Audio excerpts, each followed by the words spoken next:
probably one of the main basics to health and wellness is getting enough sleep. In fact, 7 to 9 hours of sleep is what we typically need. They found even for example, if you get less than 6 hours of sleep, your risk of obesity goes up I think 23%.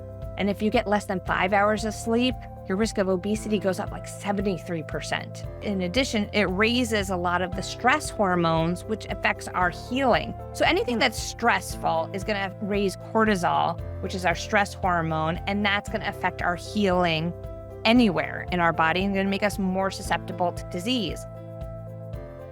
Hello, it's Kate Champion, your host. Welcome to part 2 of the Living Day Mindfully Aging Better mini-series. If you haven't listened to part 1 yet, I encourage you to go back and start there. In that episode, I sit down with Alison McCune Davis, author and naturopath. She helps us reimagine aging and redefine purpose. I also share a few important updates and announcements that I'd really love for you to hear. Today, we're in for a treat. We're going to hear from Dr. Betsy Greenleaf, or Dr. Betsy, as I affectionately call her. She is a triple board certified physician specializing in hormones, integrative medicine, and holistic health. In this conversation, Dr. Betsy shares her pro-aging approach to vibrant living, busting common myths, offering practical, empowering wisdom for both women and men. This is one of those conversations that feels so grounding, hopeful, and quite honestly, reassuring. You know, as the paradigm around aging continues to shift, I really want you to have the best tools to help us reframe what is possible, especially in midlife and beyond. That's why I've created the Aging Better Toolkit. This is a no-cost resource filled with simple micro practices and tools that you can weave into your everyday life. Just go to livingbigmindfully.com, jump on the toolkit page and click download, and it's yours free right into your inbox. Thank you for listening. Thank you for sharing. Thank you for being part of this community. If an episode resonates with you, please share it with a friend or reach out and let me know what landed for you. This podcast is part of my mission to help you live a longer, stronger, and more intentional life. And remember, your time, energy, and health are your most valuable resources, so please protect and treasure them. Okay, my friends, let's welcome Dr. Betsy.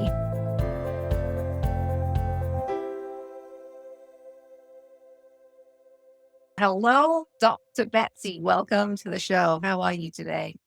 Great. Thank you so much, Kate, for having me. I'm really looking forward to talking to you. Yeah, me too. Me too. I always like to start with just kind of a breath, right? I just want to start with this breath, kind of get settled in. I don't know about you, but it's been a busy morning, lots of moving parts. So let's just take a breath, and maybe listeners can join us. Just a breath in and up.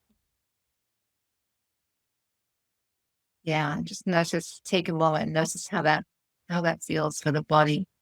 So Dr. Betsy, tell us a little bit about you and your story and how you got to doing what you're doing today.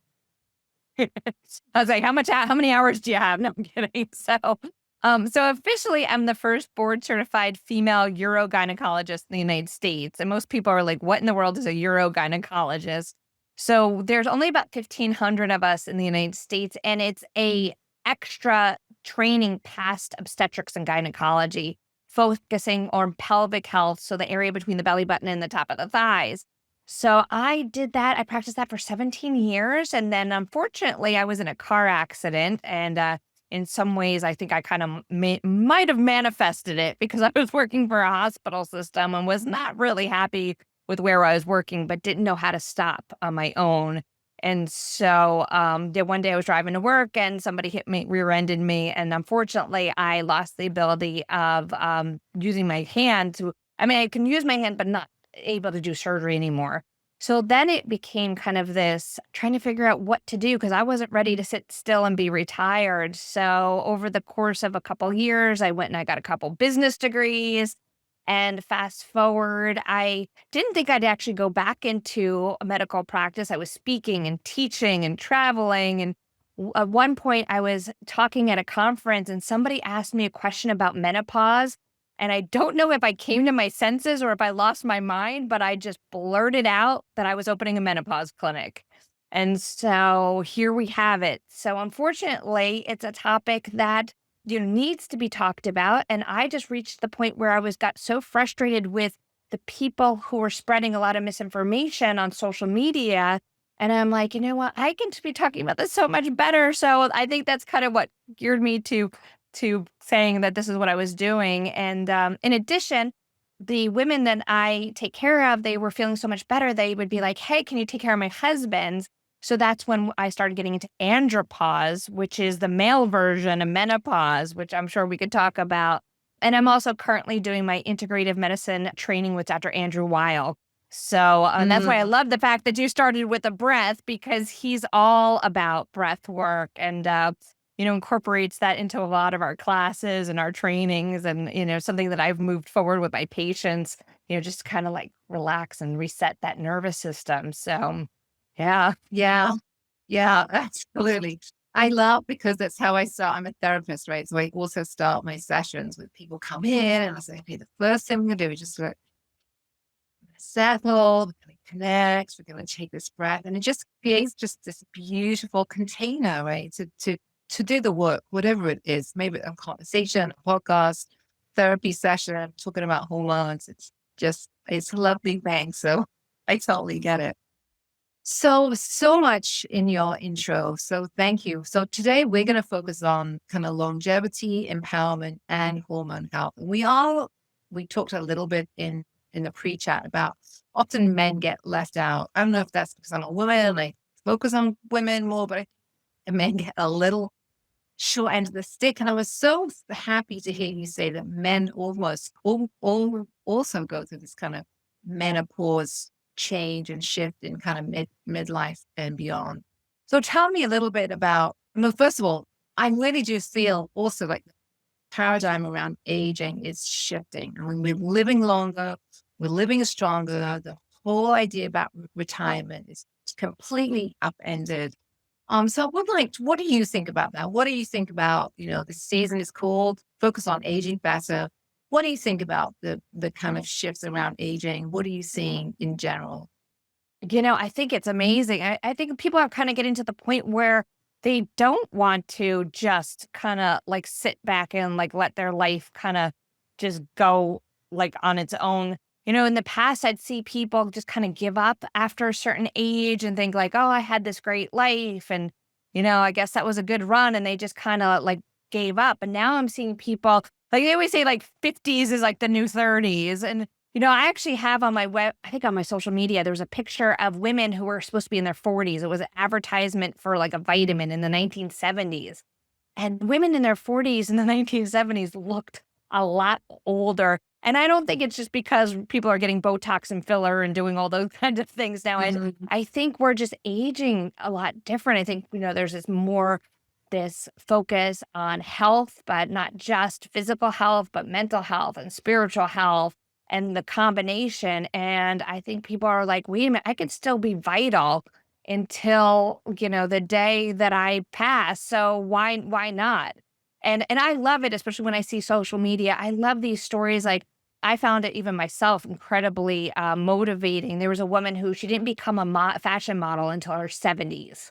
And then, sometimes you'll see these videos of actually a good friend of mine, her name is Sandra Scheinbaum, and she's in her 70s. And let me tell you, she could probably run circles around me. Like she does videos of herself, like exercising, lifting weights. And she's like this little tiny thing. And I'm like, she's now my idol. I'm like, I want to be like them. I don't want to, sit there. I mean, listen, I get aches and pains too. And, and sometimes it is so easy to just be like, all right, well, I'm just going to not do anything for my body. But then I go, wait a minute. No, like I'm in my 50s. Like, no, I still want to have a lot of years ahead of, being vital and functional and, be able to do things, because I don't think it's as much anymore of like just living longer. It's living a good life where you can enjoy it and be mobile and really be able to interact with friends and family. So, yeah.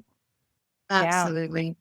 Yeah. So definitely big shifts out there. So I'm hoping this season can help people, give them some tools and strategies. So today I do want to dive into kind of hormone health. So let's talk about hormones. Let's keep men in mind as well. And let's just have laughing because before you came on, I said, I have clients that I work with and they really feel like, or they've got the message that hormones just end, right? You get to, I don't know, 40, 45, 55, 60, and they just like attack, right?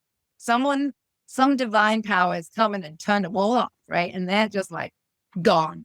I don't believe that is true. So tell us about hormone health and what do we need to know? Yeah, that's definitely not true. And in fact, actually, that's so important to actually look at it too, because if we look at our lifespan and we're living into our like 90s and beyond now, there's only a very short window that we're in our reproductive phase. Because you think about it, for most women, like an average periods are starting around 13 ish. And menopause and perimenopause can start as early as 38. Like you do see some people are like, I'm in early menopause in 38. That actually can be normal. Average is about 50. So if you think about like that's a short period window versus like you're living from 50 now until like 90 something. Most of your life is going to be on that other side of reproduction for women. I mean, men do have kind of reproductive abilities their whole lives, but even for them, that starts to decrease in their 40s. So, typically, and that's the other thing. In the past, we used to think, even in medicine, we thought that it was like 1 minute you had your hormones, and the next minute you didn't. And now they're finding no, it's actually just a gradual. Well, unless you've had surgery and had your ovaries removed, or then it's a sudden loss, and even then, not completely, because there's other things other than the ovaries that make hormones. Our adrenal glands, which are little glands that sit on top of the kidneys, they also are a source of our hormones. And so we can still make the sex hormones like estrogen and progesterone, testosterone, even without the ovaries. But in someone who's naturally going through menopause, you start to see a decline like 30s, 40s, where these hormones, I say it's the ovaries are going into retirement. I don't like, there is a medical term where they call it ovarian failure. And I don't like the word failure. I don't really think that really does it justice. It's kind of like the ovaries are just like getting to the point where they're like, you know what, I've done my job. I'm going to go retire and we're just not going to be kicking out some eggs and we don't necessarily need all these hormones. So these hormones start to decline around this age and it's a very slow decline. But unfortunately, that decline is stuff that some people really feel and struggle through. And some people go through it and have no problems at all. And what we see, and I think the important thing is a lot of times when people think of the sex hormones, they think of the reproductive, fertility. They think about hormones supporting like things like breast development and periods. But all of these hormones for men and women, they're also neurotransmitters. And so they have an effect on the brain. This is why during this time in both men and women, so men typically start getting a decrease in testosterone around the age of 40. And for them, they will get very similar symptoms. And they too can get hot flashes. They just don't always report it as much as women. But they tend to get that dad bod look where maybe they're exercising and they're not developing as much muscle as they used to be. But no matter whether you're male, female, whatever you identify as that, if you're not taking hormone replacement and those hormones are declining, we can start getting brain fog because of the way these hormones act on the brain. We can start having more tendencies to anxiety, depression. We also have like more fatigue. Sometimes there can be problems with sleep, either more sleeplessness, being more sleepy or having the opposite, insomnia. So these hormones act on pretty much all of our systems, not just when we think of like reproductive hormones and its reproductive effects. And I think that's one of the areas that they're really focusing on now too, with the option of hormone replacement or hormone therapy, is also supporting brain function. So, yeah. Yeah, you make so many great points. And I know I asked with kind of a simple overview, but it's not simple, is it? I mean, people are all unique. And I think what I'm hearing is that everybody is going to go through their unique process, right? So Yes. how do you know when you kind of might need some help? You mentioned some of the common symptoms. How do you know when you might be just kind of the typical process, or you might go in and see somebody like yourselves? Yeah, I think the biggest question is, are your symptoms affecting your quality of life? And if they are, that's when you need help. Because there's some people, like I said, they have the symptoms, they have hot flashes, they have maybe brain fog, they have some sleeplessness, and it doesn't really bother them that much. And so, and the hormones aren't necessarily right for everybody. They're an option. I know we're seeing a lot of backlash actually in social media right now because it's almost like there's the hormone police. They're out there being like, everybody needs to be on hormones. I think it's a very personal decision. I think the biggest problem we've seen in the past with hormones is there was a fear of hormones that was not correct. And that back in the early 2000s, the Women's Health Initiative came out and basically reported in the New York Times that hormones cause cancer and heart disease. And now we know that that is not entirely true, and that the study that was done that kind of created that fear was the type of hormones that were being used. They were not natural hormones, and they tended to be very inflammatory. It was an older population, but these are conversations you definitely have to have with your practitioner. But I've seen a lot of women, for example, maybe not hot flashes, maybe not what they think normal menopause, but all of a sudden, they hit 40s and now they're developing anxiety or depression, or, and they end up getting put on antidepressants and they're not getting any results from them. And this is where I go, all right, that we need to go look, into other things. On the side, in addition to hormones, I get really into gut health. And, 90% of our happy hormone is made in our gut. And 80% of our immune system is made in our gut. And I have found that sometimes just supporting gut health with whole foods and decreasing stress, that can actually help with those changes that are starting to happen in menopause, and people tend to be a little bit more responsive to that than some of the antidepressants. But like I said, everybody's individual. There are cases when it's needed. But because we actually also start to see a shift in the microbiome as we age. So we have a couple things going on. Like, is it the hormones that are causing these symptoms? Is it shifts in the gut health? Is it the fact that some people have lived their whole life not eating a necessarily healthy diet and are eating a lot of inflammatory foods and sugars, and now all of a sudden in your 40s and 50s it's catching up with you because you don't have that resilience of the hormones kind of balancing it out. So there's a lot of factors that come in there together. So I think really if the symptoms, any of the symptoms that are happening, sometimes it's joint aches and pains, and people just think it's getting older. Well, our sensitivity to pain also changes with hormones. So I think any symptom that starts to show up in your 40s and 50s, and it's affecting your quality of life, I think that's a time to seek help and to ask, hey, is this related to my hormones? And with that being the key, that hormones also are not the answer to everything. And that's another thing that I see too often is people are kind of getting now that hormones are kind of really popular, they're being handed out like candy, and they're not necessarily, they're a tool in our toolbox. They're not necessarily going to fix all the problems. There's so many different factors that come into that well-being. And my biggest thing is stress and sex can't coexist, meaning if there's stress, then the sex hormones aren't going to exist. Libido is not going to exist. So we need to go look at, if things aren't working, what are the stressors in your life? So, yeah. Yeah. I mean, I'm just taking all this in, and as I'm listening, you have mentioned so many systems in the body, right? I mean, you talked about, the brain, you talked about the gut, you talked about the immune system, you've talked about obviously, the ovaries and our kind of pelvic area, and it's so complicated. You talked about outside stresses, right? What's coming at us, right? The amount of stress.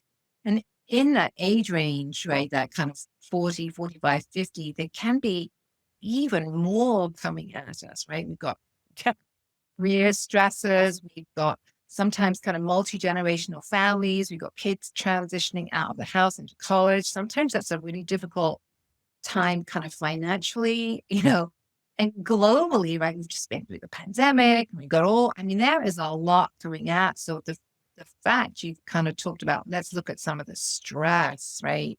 So important. So thank you. Thank you. So does this kind of end? I mean, how long can we expect for this kind of hormone adjustment?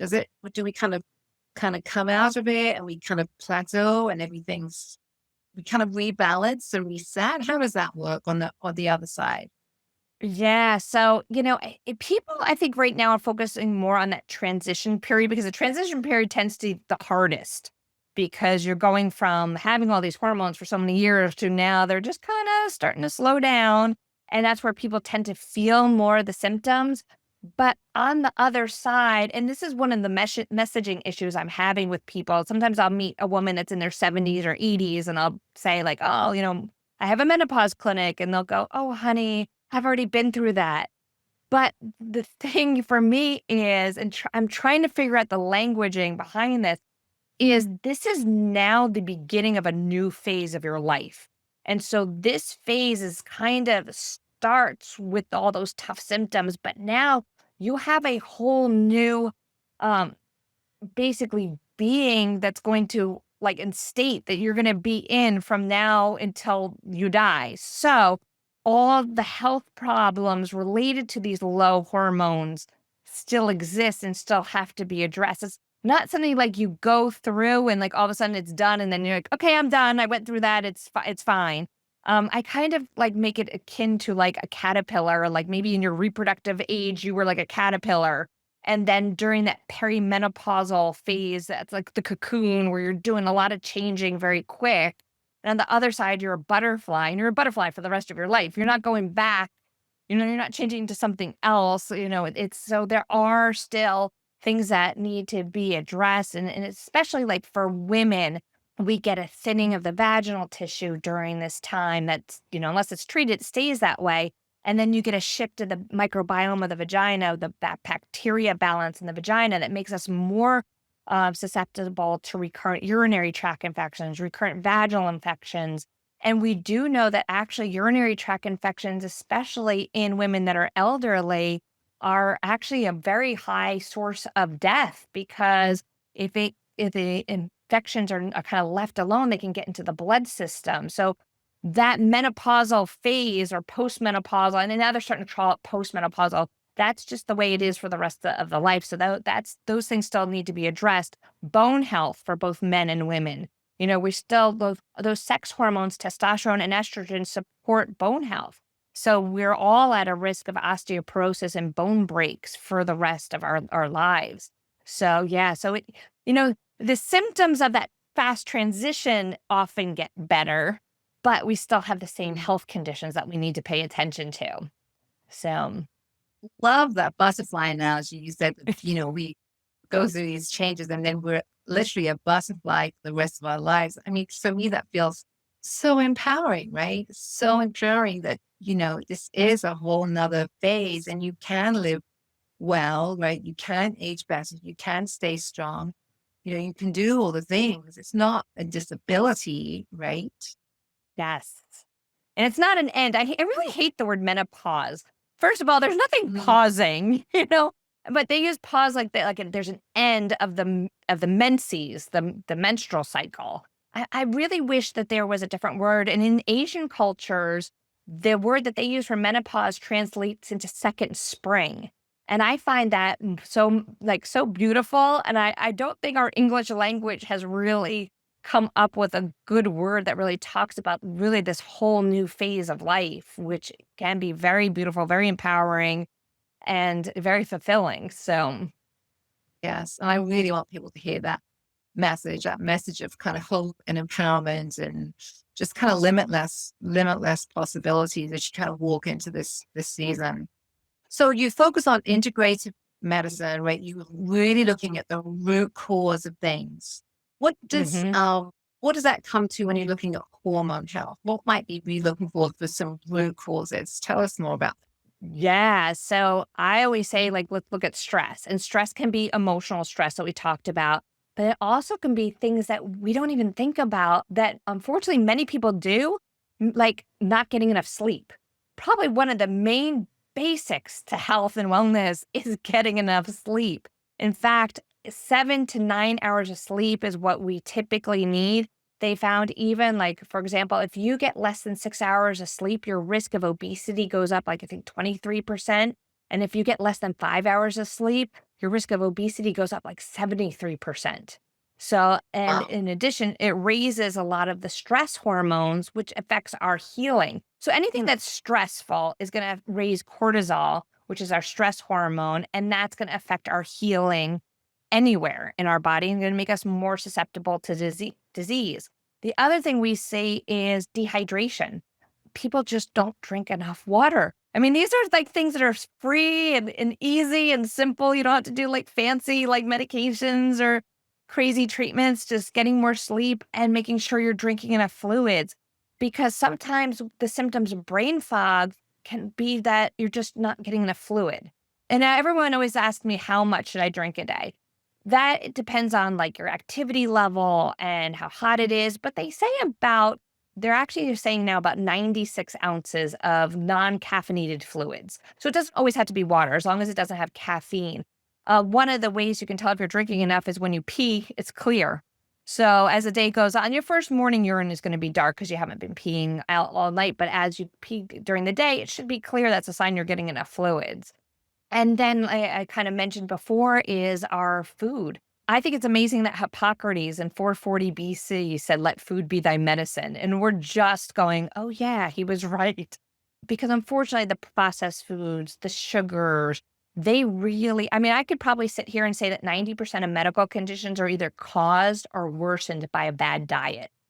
And one of my mentors says you can't out exercise a bad diet because really, I'll tell you of myself, I had a pretty stressful weekend visiting a friend who's in hospice, and I gave up on my diet and ate a lot of candy and cookies, and went to try to go to some comfort food. And boy, did I wake up and my joints are killing me, and my joints are swollen because these foods are incredibly inflammatory. I tell my patients that the things you should eat fall into four categories. The categories is it should have at some point walked, flown, swam, or grew. As long as it falls into those four categories, you can eat them because like Doritos and Oreos don't grow on trees. There's no free range Twinkies. Like so, that's how you know. Like, all right, should I eat this or should I not? I mean, it doesn't mean that you can't ever eat those things. I do the 80-20 rule. If 80% of the time you're Yeah. doing the right thing, then 20% of the time you can enjoy yourself. So, these are some pretty simple things. Unfortunately, the other thing we see with sleep is I have a lot of people who are just on their computers at night or on their phones. The light from that, our brains are geared to know that when the sun comes up, we're supposed to be awake. So now with artificial light and light coming from our screens, it's tricking the body to think it's daytime. And so your body doesn't know how to shut down. So I try to get people to get off all the screens, maybe around 7 p.m. Earlier would be better. And then I've actually even switched some of my light bulbs in my bedroom to smart bulbs. So at night, they put out a red light instead of a blue light because the blue light can be very stimulating. So, and then movement. I mean, we all, they're saying now that being sedentary is worse than smoking.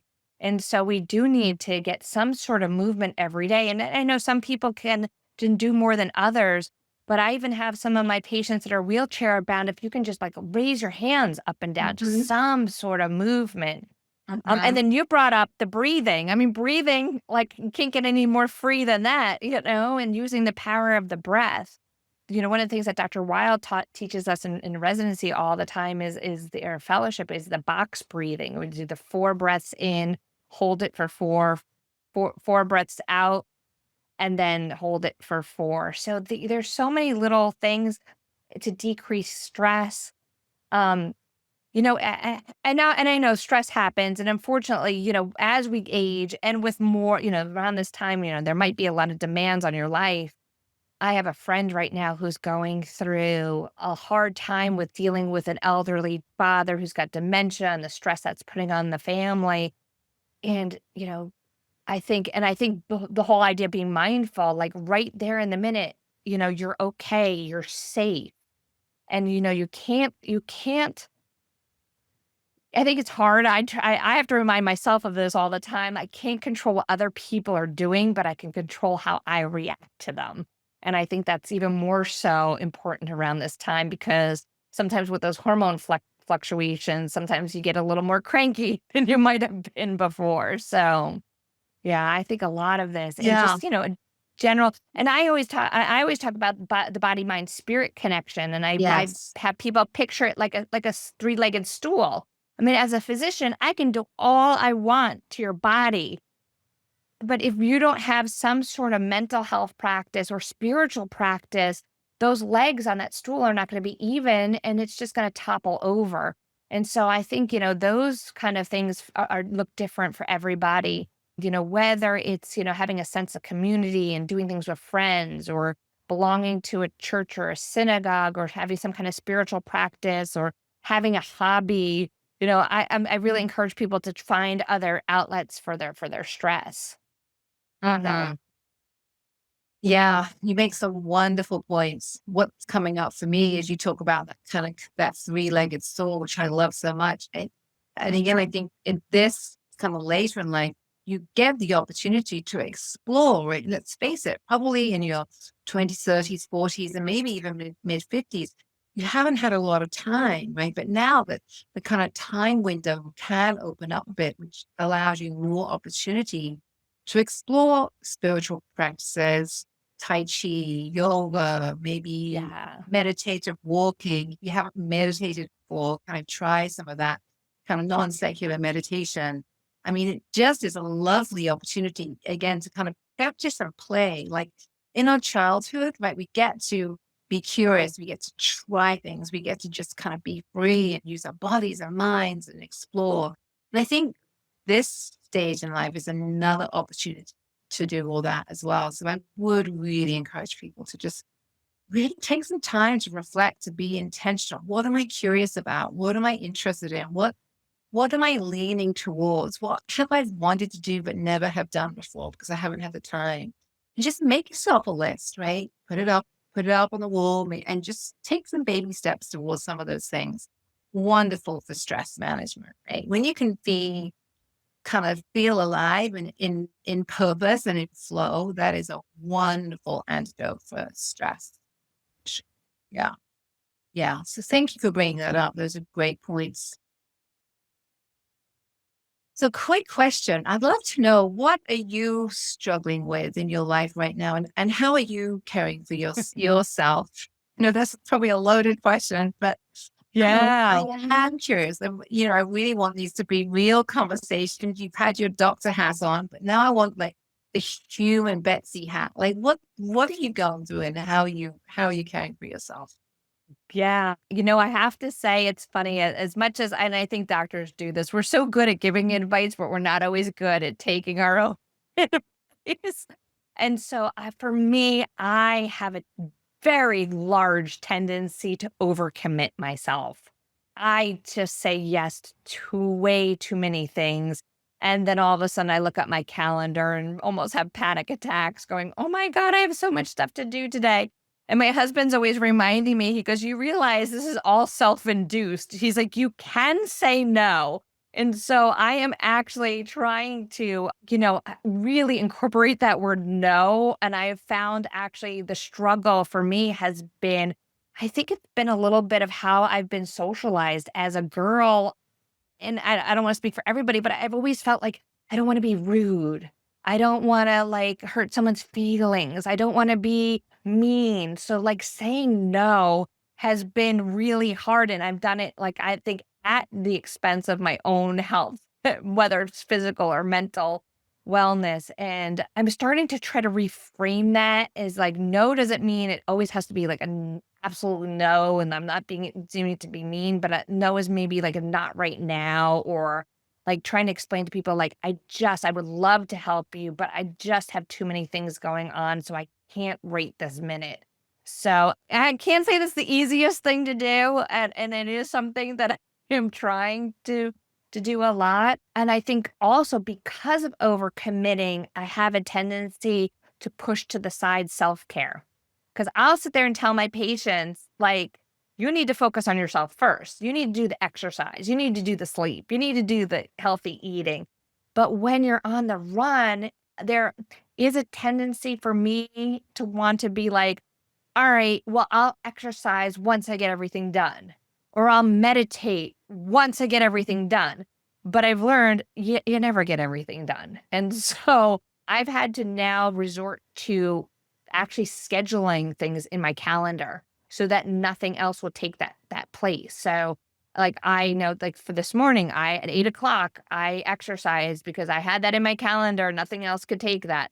I do have to put meditation into my calendar. I've been a little lack on that one, but I have at least I've gotten into the habit of getting exercise and the time to like take a shower and everything afterwards. I put my lunch, like I've had to schedule my lunch on my calendar and not make excuses because there is a tendency to be like, oh well, let's just lunch. I'll add an extra meeting during that time. And now I'm like, Mhm. nope, that is my time. That no one's touching that. So yeah, but I Good can't say I'm stuff. perfect at it. That's right. Like you said earlier, the 80-20 rule. And that really helps me a lot, right? If I'm working out 80% of the time, I'm eating right 80% of the time, getting off walls at 80% of the time, that's a good benchmark, I think. We can Yeah, because I all know, take like, that as a in the tip. in the past, I've always struggled with my diet, and I've done that where, Mhm. like, all of a sudden I'm eating I've been the person who many times starts a healthy eating diet on a Monday, and by Wednesday, something happens, and I might get stressed and grab, a cookie or sweets are my downfall. I grab the cookies or the cake or whatever, and in the past, I'd go, "Oh, well, I just screwed up my diet. I might as well just keep going and start again next Monday." And now I've Yeah. been like, "Wait a minute, no, just because I, Yeah. like, quote, screwed up, it doesn't mean the Yeah. next meal I can't do better." So Right. That's right. Well, get back on track. It's like falling off a horse. You just got to get back on again, right? Brush yourself off, take a breath, and just get back on again. Right? There's nobody watching. There's nobody judging you. And I'd rather see people get back to it the next day than just throw the baby out with the bathwater and just think it's all gone down the crapper when it's not. It's okay. You can get back on the horse. Yeah. and, talking about being, like, mindful, I find that when I do eat a sweet, I try to slow down and eat it very mindfully and try to be like, "Okay, how does it taste? How does it feel on my tongue?" Which helps me not eat as much because before it would be like this stress eating where you ate, like, 10 cookies and you inhaled them and you never even, like, knew you ate them, and then you're like, "Oh, that wasn't even Yeah. worth it." So now, like, if I'm gonna eat something like that, I'm gonna take Yeah. the time to enjoy it. Yeah. Yeah, you So, made some great points. Thank you so much. So is there anything, before I ask you the final question, is there anything else you would like to add or share that you feel important to kind of get out there with regards to kind of aging better and kind of hormone health? Anything else you want to? yeah. Actually, there's one thing I did forget to mention, and so we do start to lose 8% of our muscle mass after the age of 40 for every decade that we live. So this is not only movement is important, but as we age, doing something to build muscle. So doing strength training, because this is where, I do run into people, they take hormones and they think like, oh, I'm gonna, exercise and do aerobics. Aerobics are good, but we still need that strength training to help with balance and muscle health. And the other thing is people don't think about is doing their Kegel exercises because you have muscles in your pelvic floor. And so it's just an important to do those exercises for muscle strength and to support bladder and bowel health and anything else. So yeah, Yeah. so make sure you're doing something like that. Yeah. I was recently took a pelvic floor class or course. It's out of my area of expertise, but I was just really interested in women's health and the description, right? I mean, so describe the pelvic floor because I think it's actually important. Like thinking of this whole Yes. trunk as a container and this kind of basket, right, underneath this pelvis and what it does and why that. Let's talk about why that to care for your pelvic floor. And men have a pelvic floor too, so it's just not women. Tell us a little bit about why that is so important to care for that area of the body. Yeah, because basically we have our hip bones and our pelvic girdle bones, but basically we're all an open hole to gravity. Now, women, because we have the vagina, we have more potential problems of things kind of drooping and dropping and falling. And so over time, the only thing that's holding things in are those muscles, which can become weak over time, and our fascia, which is just our connective tissue that holds everything in, and our skin. And so what happens is as that tissue can become weak, we can start losing control of our bladder, our bowel, and men can too. Women have the extra risk factor of potentially having a pregnancy or childbirth, which can do damage to the ligaments of the pelvic floor, which doesn't often show up until later in life. So this is why doing your Kegel exercises or something to strengthen the pelvic floor is so important. And I will say, I find that a good number of women don't do their Kegels properly. And I would probably just say individuals. When I ask them to kind of tighten up, they bear down like they're having a bowel movement. So I can't take credit for this. I stole this from one of my friends, but he describes it like if you had a giant straw coming out of your pelvis, out of whether your vagina or your rectum, and you were sucking up a very thick milkshake. So that would be more of like a sucking, lifting movement. So that's kind of what you would be doing. The other thing is the pelvic muscles sling around everything, including the rectum. So the muscles that you would be using to hold in gas, so that you don't fart in public, those are the muscles that you want to tighten. And so that's where you want to concentrate on tightening them. Some people still have problems and can't figure out where those muscles are, or they've gotten so weak over time because they never knew to exercise them. And that's where pelvic physical therapists can be very helpful. The other thing I'll tell people is if you're sitting in a chair and you just have your knees together and you're sitting with your legs bent, you can take a ball or a towel or a pillow and just stick it between your knees and squeeze together. That will activate the pelvic floor and help strengthen those muscles. But those are areas that also need to be, taken care of because something called overactive bladder or urge incontinence happens in both men and women. And statistically, by time we reach our 70s, there are more people walking around with urinary incontinence, leaking of urine, or this overactive bladder than have the common cold at any single time. And that's why, unfortunately, the adult diaper industry is so large because there's many people that have this problem, but it can be something that can be fixed with strengthening those muscles.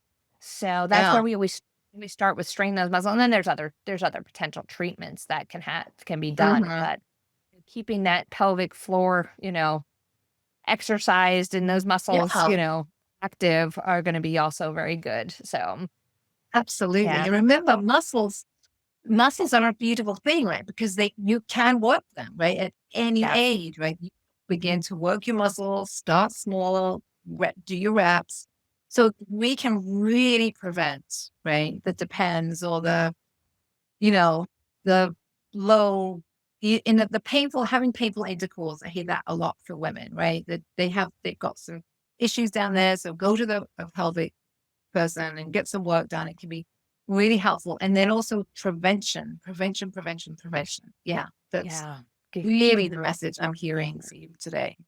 When I was doing urogynecology, I can't tell you the number of people that would come into my office and say, like, I'm the only one that this is happening to, right?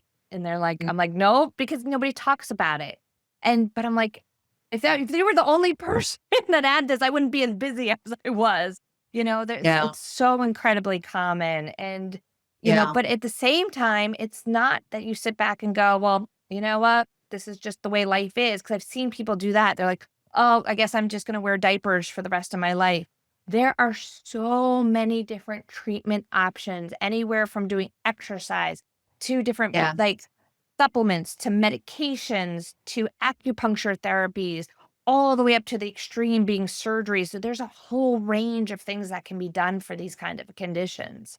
Yes. So, and I'm gonna reinforce that. I mean, talk again about prevention, right? So if you're beginning to feel a little leaking or a little urgency, get some help now. Don't wait, right? Because in the beginning of these things, and again, not my area of expertise, but there are some really great simple exercises, you kind of start to strengthen that area in the body and just, and take care of it. Take care of it. Take care of yourselves.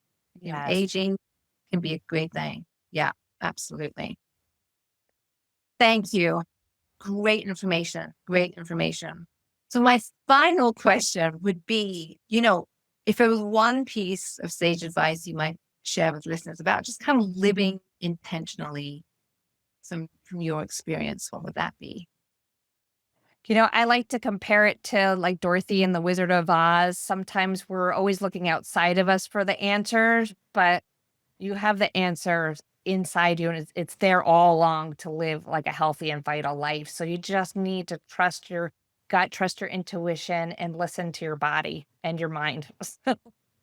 Yeah, Yeah. I love that. Thank you. Thank you so much. So, Dr. Betsy, thank you. Where can people find you if they want more information? Sure. I am on social media everywhere. If you just look up Dr. Betsy Greenleaf, you'll find me on almost every platform. I do on Instagram and TikTok, I've split it into like a women's health and a men's health so that you can see it because I found that I want to send people to where they want really interested. So there's number of different accounts that you can find. But if you look up Dr. Betsy Greenleaf, the other thing is I have the International Pause Institute, and you can find that at pauseinstitute.com. And finally, I have a pelvicfloorstore.com where I sell pelvic health products that I recommend to my patients. And we do ship to other countries. Can't always guarantee that the custom will get through customs, but we do try to ship all over the place. So yeah. Wow, that's fantastic. So I would encourage anybody that's curious about any of this, jump online, find Dr. Betsy and get linked up. And again, there's tons of help here, tons of help, tons of resources. And just really want to encourage you to just to age better, right? We've got the tools, we've got the information. Now it's up to you to take some action steps. Thank you. It's been a joy and a pleasure. I really enjoyed our time today. Thank you so much, Kate. I really enjoyed this. One final thing. As I step away from social media and move toward a more intentional way of creating and sharing, my website has become the best place to stay connected. At livingbigmindfully.com, you can sign up for my Reflections and Intentions newsletter, download the free Aging Better toolkit, and explore the Living Big Mindfully magazine. This is all part of my mission to support and inspire you to live longer, stronger, and more intentionally. And remember, you and what you're doing does matter. Thank you so much for spending your valuable time with me today on the Living Big Mindfully podcast. Until next time, take care.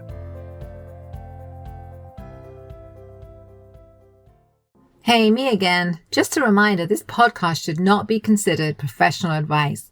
It's also not a substitute for mental, physical, or any other healthcare-related treatment. For any questions about your condition and/or concerns, please contact a fully licensed healthcare professional. Thank you.